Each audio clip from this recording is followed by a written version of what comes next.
México tropieza ante Suiza, el cual fue un rival bastante completo, principalmente en lo táctico, donde notaron que estaba jugando muy adelantado a la selección mexicana y sobre todo eran avenidas cruzando medio campo.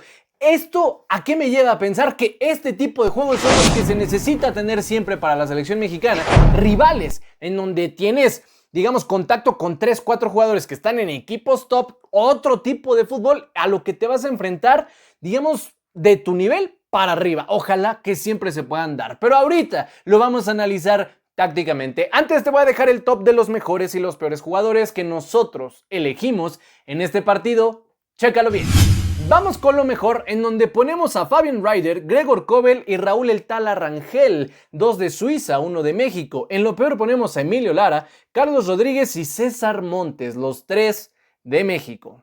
Arrancamos con lo táctico, te explico. México empezó con un 4-4-2, Suiza con una especie de 4-3-3 en donde era más que clavado, el 4-4-1 para atacar, y aquí hay que decirlo, lo de Granit Xhaka siendo el que recibía balones y él decidía si replegar a sus compañeros en la saga o adelantar, era una sensación pero brutal en el medio campo. Por su parte, México, la formación era muy entendible, un 4-2-4 para atacar, 4-4-2 para defender. Aquí, ¿con qué te enfrentas? Que naturalmente el fútbol europeo, en este caso el fútbol suizo, es más de un solo toque. Si te dabas cuenta, se aperturaban los dos extremos de Suiza y cuando tenían que construir, bajaban un poco para formar el 4-1-4-1, pero siempre se quedaba, en este caso en Boló, siendo, digamos, esa referencia en donde traía de un lado para otro, lo cual en los primeros minutos me gustó mucho. Si se iba a la zona de César Montes, era César Montes y Emilio Lara el que terminaba cubriendo, siempre cuidando las incorporaciones de los extremos.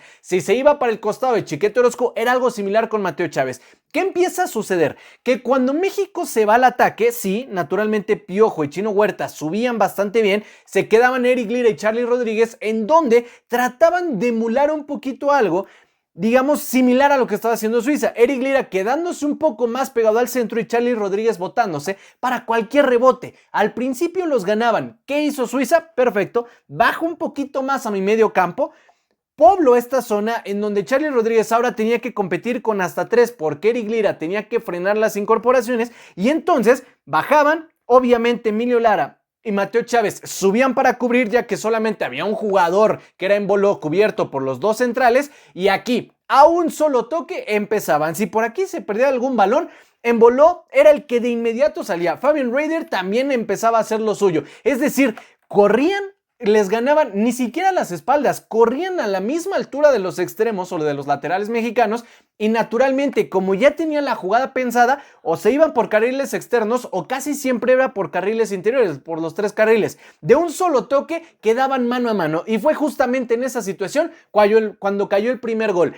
Ahora, decirlo, si no es por el Tala Rangel, nos meten otros 3. Ahora, ¿qué pasa con esto de que sí, también en el tercer gol se equivoca, pero esto debido a que mordieron el anzuelo de Suiza? Es decir, ese 4-1-4-1 en el momento en el que trataban de atacar, México adelantaba mucho las líneas ya que el Tala estaba jugando muy bien su área, era muy adelantada la posición, naturalmente le facilitó todavía más a Suiza la transición a un solo toque donde tienes extremos bastante rápidos y obviamente te comían el mandado.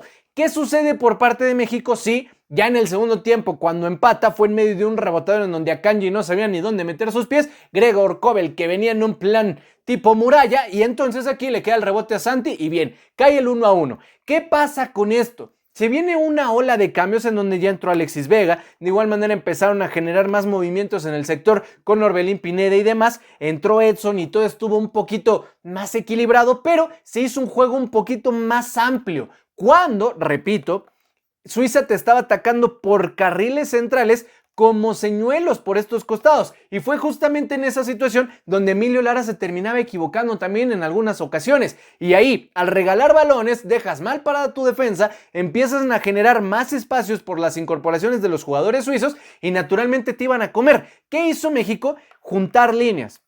Ok, aquí estuvo bien, empezaron a compactarse los equipos regalando un poquito más las bandas y frenando un poco el ímpetu de Mateo Chávez y de Lara, los cuales estaban perdiendo cantidad de balones brutales, más Lara. Chávez que tenía que sí se iba alegremente al ataque, pero naturalmente quedaba una avenida y por ahí te terminaban comiendo, ya que obligabas a los centrales, a Montes y a Chiquete, a abrirse más y tratar de abarcar más zonas, ya que los laterales tenían que regresar. Entra Ramón Juárez ya bastante tarde, de igual manera Marcel Ruiz. El tema es que ese tipo de cosas, definición o juego, traslado de pelota en defensa, ataque, las tienen que aprender a hacer de un solo toque, no tanto pase lateral. Hoy vi totalmente, digamos, infructífero a Charly Rodríguez, Eric Lira tratando de hacerse pedazos para evitar que pudiera recibir tantos balones en voló.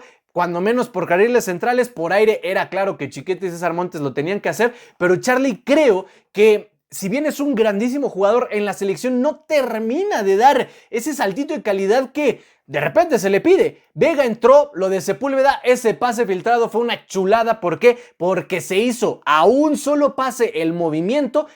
Sepúlveda, con la presión del central, pudo definir al palo de Gregor Kobel, el cual estaba bien cubierto, pero así, a un solo pase, y eso es lo que tienen que hacer con esos movimientos. En cierto punto, Santi se terminaba botando, Raúl también, pero no sé si ustedes lo vieron.